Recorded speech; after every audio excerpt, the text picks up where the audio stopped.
नमस्कार, मैं हिमांशी अरोड़ा। स्वागत है आप सभी का एनबी न्यूज में। और आज हम बात करेंगे पुडुचेरी में वी नारायण सामी की सरकार क्या खतरे में है, इसी मुद्दे पर आज चर्चा करेंगे। आपको बता दें, तेलंगाना के राज्यपाल के अलावा पुडुचेरी के उपराज्यपाल पद की अतिरिक्त जिम्मेदारी संभालने वाली टी सुंदरराजन ने गुरुवार को वी नारायण सामी सरकार को 22 फरवरी को शाम 5 बजे तक पुडुचेरी विधानसभा में फ्लोर टेस्ट का आदेश दिया है।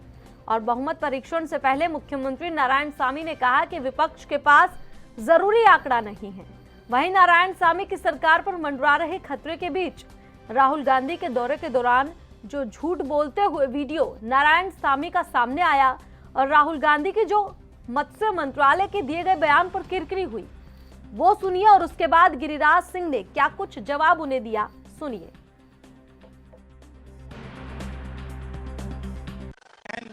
And the reason is that I consider you to be farmers of the sea. நான் உங்களை கடலிலே விவசாயம் செய்கிறவர்களாக நான் பார்க்கிறேன். And I think to myself that if farmers of the land can have a ministry in Delhi, then why is it that farmers of the sea do not have a ministry in Delhi? मुझे कुछ नहीं कहना है, मुझे राहुल जी से सम्मान यही कहना है कि राहुल जी, आपको पता नहीं है, आप इटली से बाहर अपने को कभी निकाल के देखें।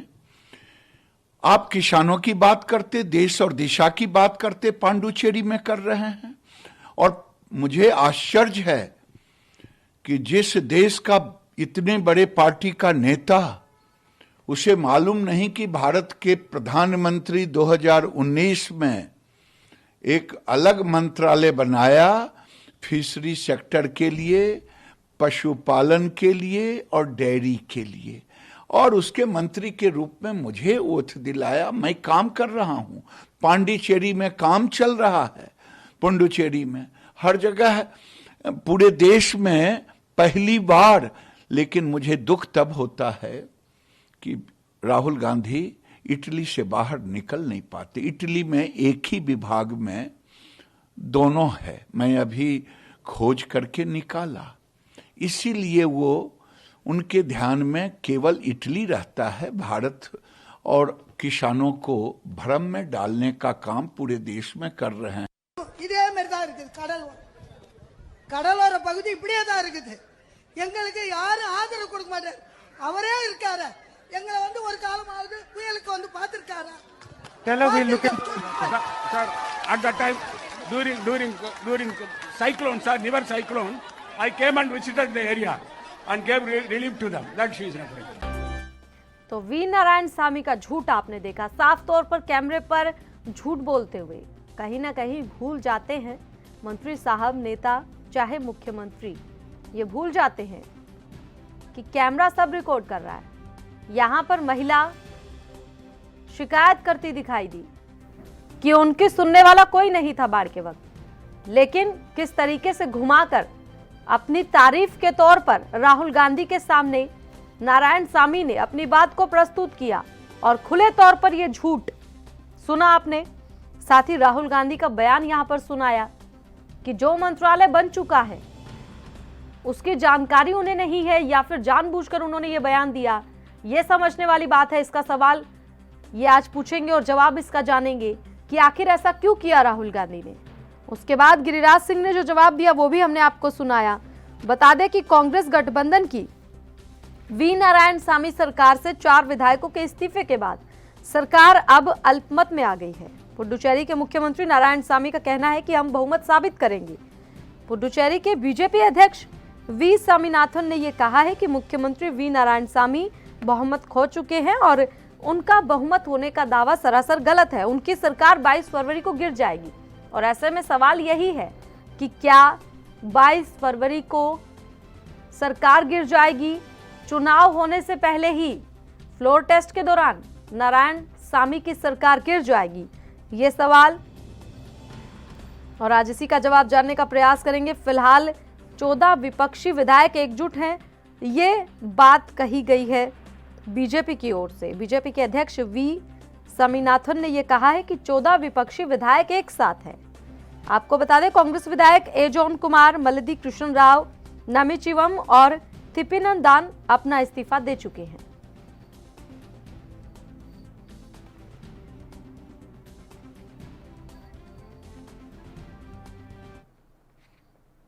और आज इसी मुद्दे पर चर्चा करेंगे। कांग्रेस से हमारे साथ रत्नाकर सिंह और बीजेपी से प्रदीप जुड़ गए हैं। बहुत बहुत स्वागत है सबसे पहले आप दोनों का।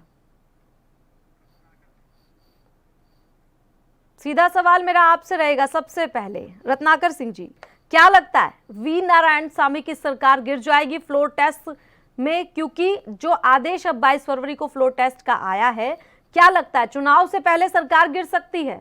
क्योंकि 4 विधायकों ने इस्तीफा दे दिया है। देखिए, ये फ्लोर टेस्ट में ही पता चलेगा कि मतलब सरकार क्या होता है रिजल्ट उसका। लेकिन हमें विश्वास है कि पांडिचेरी की सरकार हमारी जो है वो बनी रहेगी। ये कोशिश जरूर है भारतीय जनता पार्टी की कि वह इस सरकार को गिरा दे, और यह भारतीय जनता पार्टी की हमेशा कोशिश रही है कि वह चुनी हुई सरकार को अलोकतांत्रिक तरीके से विधायकों की खरीद फरोख्त से और उनको सीबीआई का और ईडी का डर दिखा करके उनको इस्तीफा दिलाना, फिर वहां पे अल्प बहुमत में सरकार को लाना और अपनी सरकार को बनाना, ये भारतीय जनता पार्टी की फितरत हमेशा की रही है। उसका उदाहरण आप देख सकते हैं कर्नाटका भी है, उसका उदाहरण आप देख सकते हैं मध्य प्रदेश में भी है। तो भारतीय जनता पार्टी कहीं चुनी हुई लोकतांत्रिक सरकार को अलोकतांत्रिक तरीके से सत्ता पे काबिज होने का इनका इतिहास रहा है, और यह जनता के जनादेश को जो है, जनादेश का यह अपमान है कि भारतीय जनता पार्टी इस तरह का कृत्य करती रहती है। तो 22 जनवरी को हमें पूरा विश्वास है कि हमारी सरकार वहां पे जरूर बचेगी और वहां पे हमारी सरकार बनी रहेगी। चलिए ठीक है, जवाब ले लेते हैं। प्रदीप जी, आपसे जवाब चाहूंगी, क्या लगता है आपको फ्लोर टेस्ट में सरकार गिर जाएगी चुनाव से पहले ही? भाई साहब नहीं आए, मैं पहले क्लियर कर दूं कि पांडिचेरी में पहले तो हमारे विधायक नहीं है, और विधायक भी 3 है तो वो नॉमिनेट विधायक है। जो आप भाजपा पे इल्जाम लगा रहे हैं कि सरकार, भाजपा सरकार बना नहीं सकती वहां पे, क्योंकि इसका तो विधायक ही नहीं है। 3 विधायक हैं, अगर 10 विधायक भी होते चलो तो बीजेपी पे आप इल्जाम लगाते। पहले तो मैं आपको क्लियर कर दूं कि भारतीय जनता पार्टी के 3 विधायक है, वो भी मनोनीत है। दूसरी चीज देखिए, अलमत में जो सरकार आई है, कांग्रेस के स्वयं के खुद के विधायकों ने इस्तीफा दिया है, और क्यों दिया है ये तो पार्टी की आपसी कलह जाने।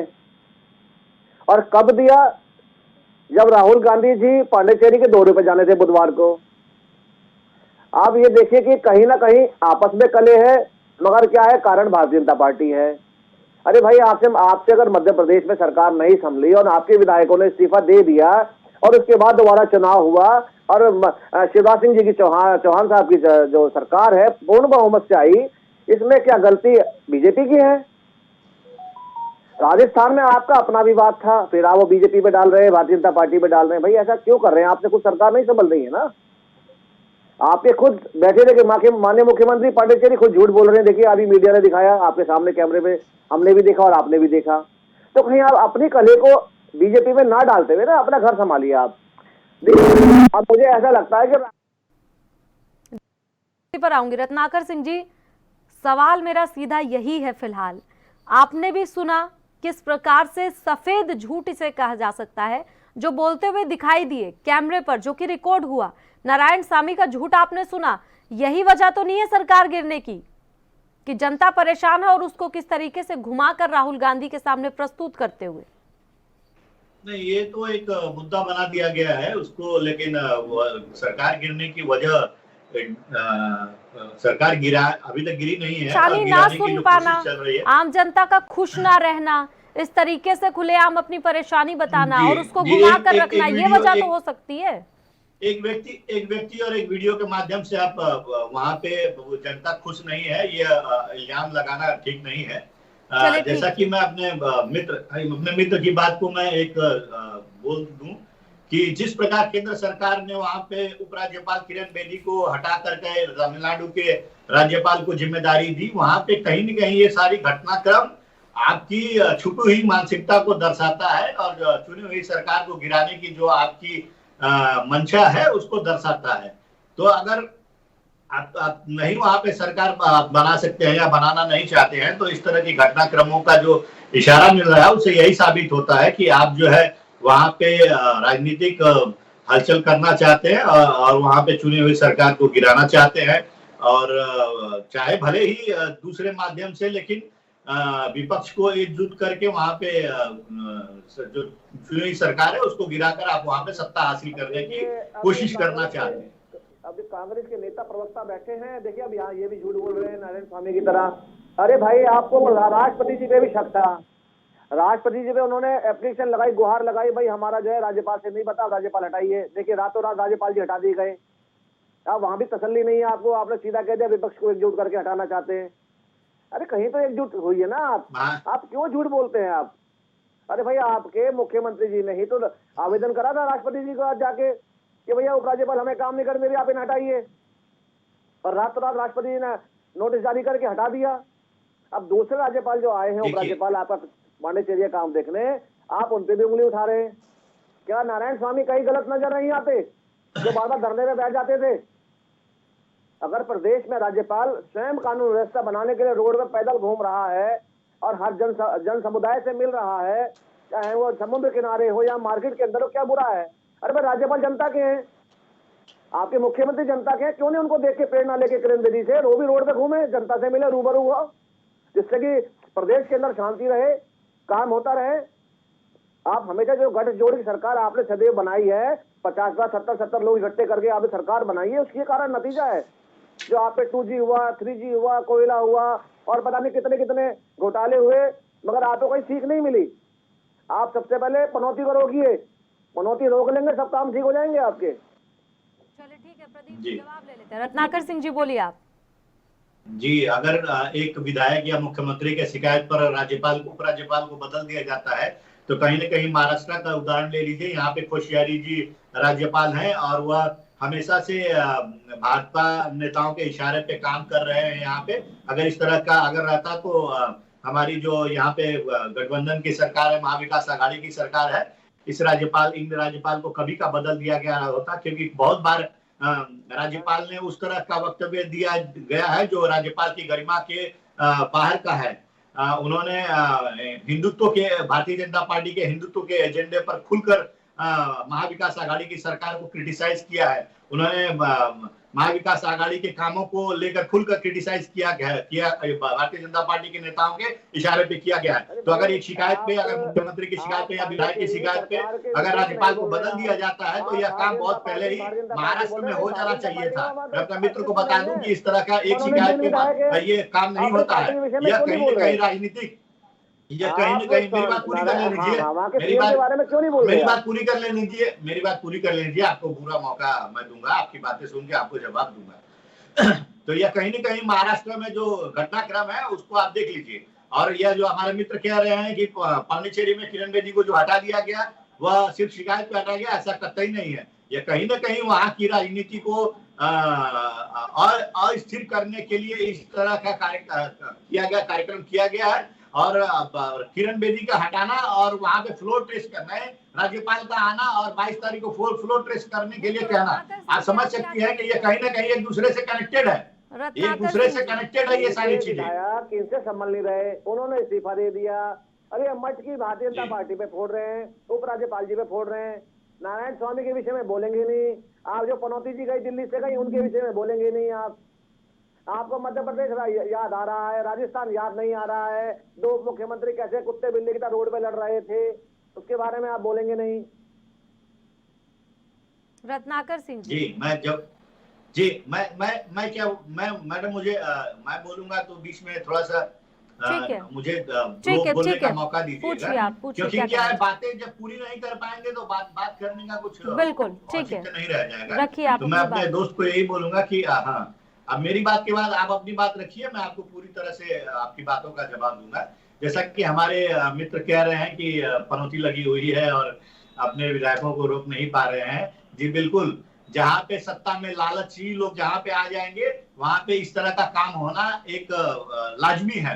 अगर आप करोड़ों का, अरबों का अगर लालच देंगे तो जहां आपने पैसा पूरा, भारतीय जनता पार्टी ने नोटबंदी में पैसा इकट्ठा कर लिया है, चंदे के माध्यम से फंड से पैसा इकट्ठा कर लिया है। आज के देश में सबसे ज्यादा फंड रखने वाली कोई पार्टी है तो भारतीय जनता पार्टी है। तो उस फंड का जो है इस्तेमाल ये लोग कहाँ कर रहे हैं, उस फंड का इस्तेमाल ये लोग इसी तरह के कामों में कर रहे हैं। तो यह कहीं ना कहीं भारतीय चुनी हुई सरकार जो है, लोकतांत्रिक तरीके से जब चुनी जाती है कोई सरकार, तो उस सरकार के विधायकों को ये लोग लालच देके, और जो लालची विधायक हैं, अच्छा है कि वो हमारे यहाँ से चले गए, जनता उनको आने वाले चुनाव में जरूर सबक देगी। और आप देख लीजिएगा कि अभी पंजाब में जो इलेक्शन हुआ है, वहां पे नगर निगम के चुनाव में इन लोगों का पूरा सुपड़ा साफ हो गया है। 50 सीटों में से 49 सीटों ने कांग्रेस ने जीता है। तो कहीं ना कहीं हरियाणा में भी वस्तुतः स्थिति यही रही है। तो आप जनता को छल नहीं सकते हैं, आप विधायकों को लालच देकर वहां पे तोड़ के आप सरकार बना सकते हैं, लेकिन जनता को छल नहीं सकते हैं। जनता आने वाले टाइम में आपको पूरी तरह से जवाब देगी। और इस लोकतंत्र में वोट का वैल्यू होता है, पैसे का वैल्यू कुछ दिन में उसको लालच देके बना सकते हैं, लेकिन जब ले लेते हैं। रत्नाकर सिंह जी ठीक है, प्रदीप जी आप बोलिए। इस तरीके से बीच में एक दूसरे की बातों को इंटरप्ट मत कीजिए, एक एक करके बोलिए ताकि सबको समझ में आए। जवाब दीजिए प्रदीप जी। जरा सवाल को दोबारा दोहराएंगे, आप क्या कहा? रत्नाकर सिंह जी जो तमाम आरोप लगा रहे हैं कि बीजेपी पर जो गंभीर आरोप लगाए गए हैं कि विधायक जो हैं, जो लालची विधायक है, उनको खरीदने का काम बीजेपी करती है, और अगर ऐसे विधायक पार्टी से चले गए हैं तो अच्छी बात है। हालांकि जानकारी यही मिल रही है कि जो विधायकों ने कांग्रेस पार्टी छोड़ी है वो अब बीजेपी में शामिल होंगे। कहने को आप कुछ भी कह लीजिए, कहने के लिए तो कोई है ही नहीं, मुंह बना है। मगर आप ये तो बताइए, कम से कम आपके 4 विधायकों ने ऐसा क्या लालच पड़ गया जो उन्होंने इस्तीफा दे दिया? क्या नारायण स्वामी पसंद नहीं है या प्रदेश के अंदर काम नहीं किया? कारण भी तो होगा ना इस्तीफा देने का। आपने उछालते ही आपने सीधा इल्जाम लगा दिया भारतीय जनता पार्टी पे कि वो सरकार, भाई सरकार में हम जब है ही नहीं ना, हम पे बहुमत है, हम क्यों पांडेचेरी में काम करेंगे और क्यों करेंगे? हम पार्टी की ओर से ही तो ये कहा जा रहा है कि 14 विपक्षी हम सभी एक साथ हैं। मान लिया बीजेपी की वहां पे सरकार नहीं बन सकती, बीजेपी के पास विधायक नहीं है, लेकिन बीजेपी की ओर से दावे तो किए जा रहे हैं कि बाकी पूरा विपक्ष एक साथ है, सरकार बिल्कुल नहीं बन सकती, लेकिन सरकार गिराने का पूरा मकसद साफ दिखाई दे रहा है। वहाँ पे एक पार्टी और भी है जिसके बहुमत करीब 10 से 12 सीटें विधानसभा की हैं, वो भी है। अगर वो बनाना चाहती है, क्योंकि 3 जो है अगर भारतीय जनता पार्टी के विधायक मनोनीत हैं, और अगर समर्थन मांगते तो मैं तो चाहूंगा कोई दिक्कत नहीं है उसको देने के लिए, क्योंकि हम तो कहीं से दूर तक कहीं तो सरकार बनाने में है ही नहीं। कहने को तो जो मर्जी कह लो, इनका कहाँ में इल्जाम लगाना?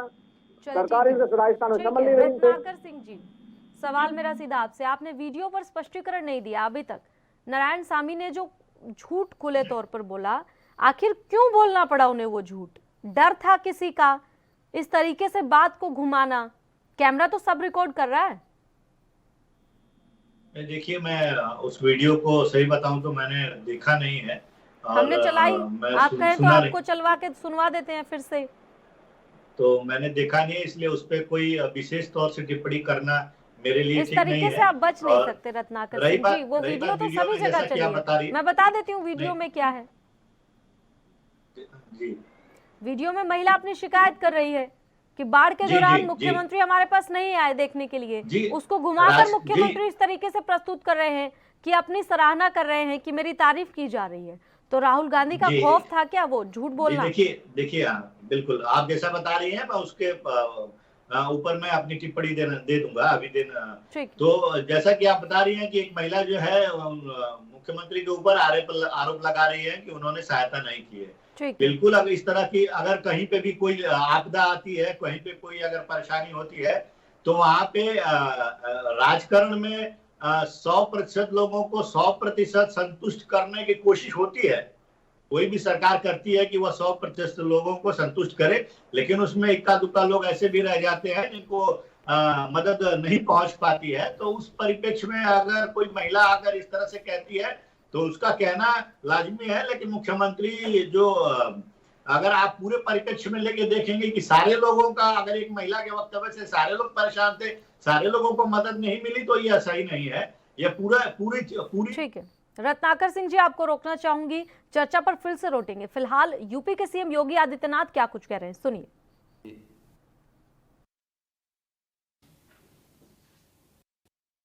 महानुभाव और आइकिया के बीच डीड के आज के इस अवसर पर मैं इन दोनों संस्थाओं प्रति हृदय से अपनी बधाई और शुभकामनाएं देता हूं। मुझे बहुत प्रसन्नता है कि आइकिया देश के सबसे महत्वपूर्ण स्थल नोएडा में इस निवेश को मूर्त रूप देने जा रहा है। हम सब जानते हैं कि उत्तर प्रदेश भारत का न केवल आबादी की दृष्टि से सबसे बड़ा राज्य है, अपितु देश के सबसे अधिक युवा भी उत्तर प्रदेश में हैं और देश का सबसे बड़ा मार्केट भी अपने आप में उत्तर प्रदेश है।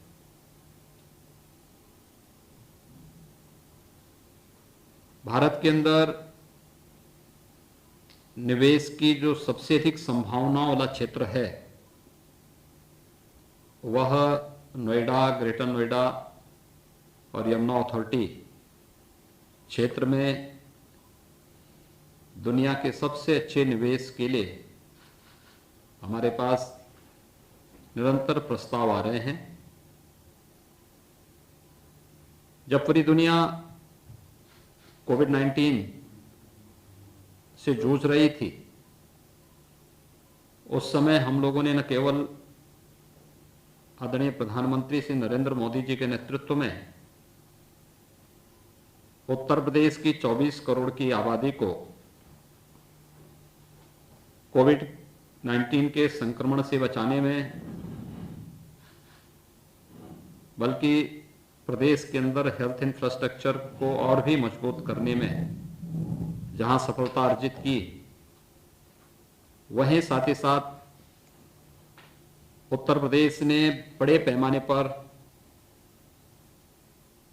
न केवल प्रदेश के अन्य क्षेत्रों में बल्कि नोएडा, ग्रेटर नोएडा और यमुना अथॉरिटी के क्षेत्र में बड़े पैमाने पर निवेश को भी आमंत्रित करने में सफलता प्राप्त की।